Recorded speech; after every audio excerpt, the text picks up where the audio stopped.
If you are wondering how to start a keto diet, then you have come to the right place.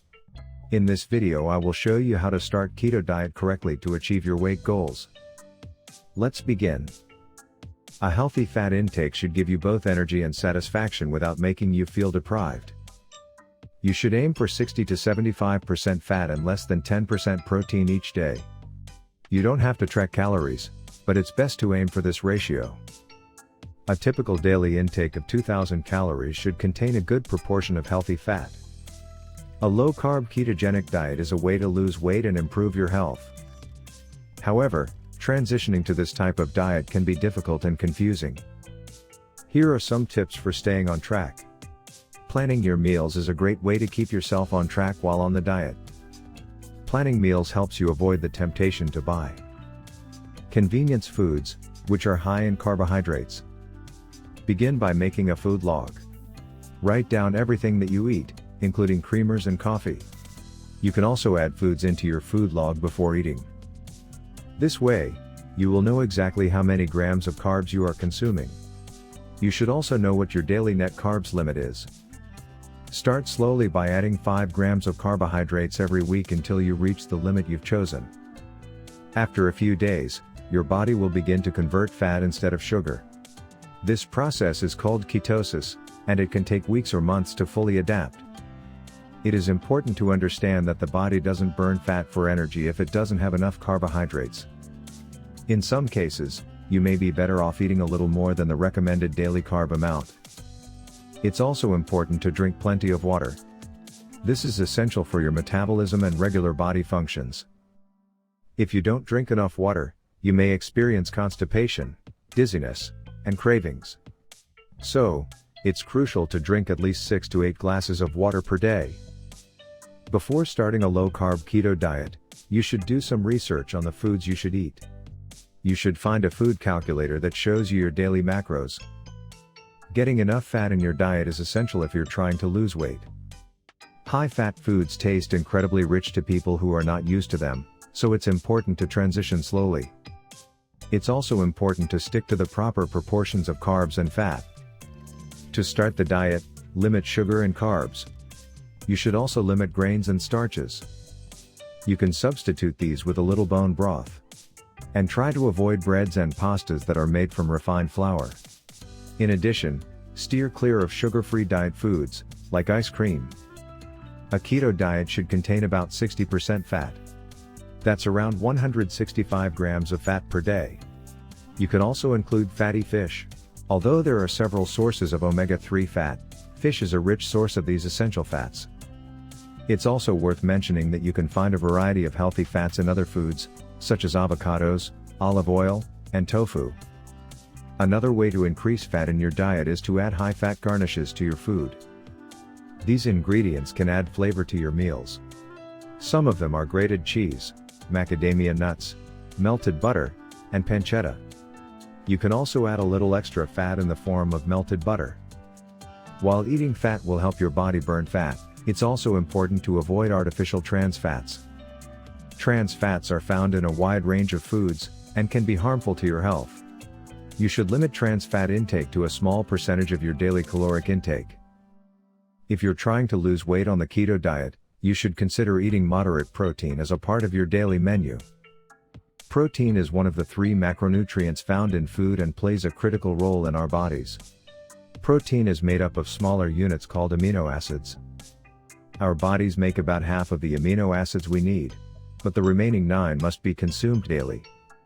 Typically, a keto diet should provide 20 to 30 grams of protein per day.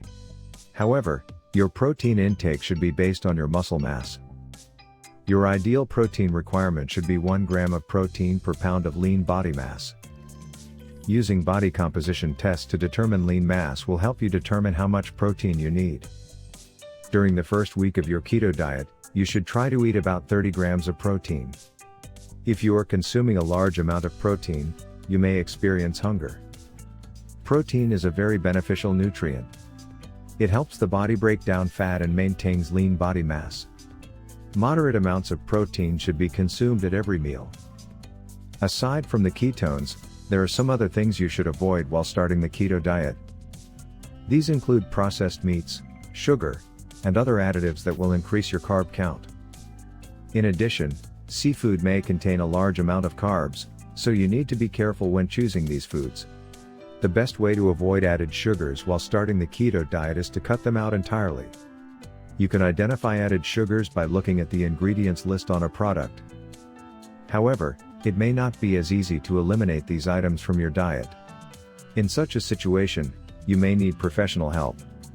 There are nutritionists available to help you build healthy eating habits. Added sugar can come in many forms. Many processed foods are high in added sugar. While you may be able to budget them into your macros, it's still important to limit the amount you consume. You should always research the nutrition label on any product before buying it. Another way to avoid added sugars is to stay away from processed foods. Avoiding sugars and starches will help keep you in ketosis. The best beverages to keep you hydrated while starting the keto diet include water, flavored sparkling water, and fruits. Drinking water can help you get enough vitamin D and E. Also, you can opt for a low-carb milk substitute such as unsweetened almond milk. Aside from water, you can try out different flavors of sparkling water and seltzers. Aside from sugar, you should also avoid artificial sweeteners. While these products are widely available, their use can increase your cravings for high-calorie foods. They also cause stomach upsets and diarrhea if you're sensitive. In addition, artificial sweeteners may cause diarrhea, so you can choose to eliminate them or not. Keeping track of calories. Keeping track of calories when starting a diet is important. You need to know how many calories you consume every day to keep your diet on track. You may also want to keep a food journal. Many dietitians recommend this because it helps you spot patterns in your eating habits. Also, keeping the same food diary each day will reduce the time it takes to keep track of calories. The key to staying within your calories while on a keto diet is keeping track of the type of calories you consume. Keeping track of your calories will help you hit your daily goals and ensure you're getting enough nutrients and vitamins. Adding a variety of vegetables and fruits to your meals will also help you get more nutrients from your food. It is also important to get a balance of fat and protein in your diet. If you're unsure about the amount of calories you're consuming, there are a number of apps to help you keep track of your calories and macronutrients. A few of these apps help you plan meals and create shopping lists. You can even sync them to your Fitbit to monitor your progress. Another important factor to keep track of when starting a keto diet is protein. Protein provides 4 calories per gram, so if you weigh 150 pounds and exercise a lot, you'll need to consume about 135 grams of protein per day. The remainder of the calories can be used to calculate your fat and carb intake. Each gram of fat is equivalent to 9 calories. Using a food journal is a great way to keep track of your food and macronutrients while on a keto diet. Keeping track of calories and macronutrients can be challenging, but it's crucial if you're serious about losing weight. You can easily stay on track with a few easy solutions. You can create a plan to make sure you're getting the right amount of protein and fat every day.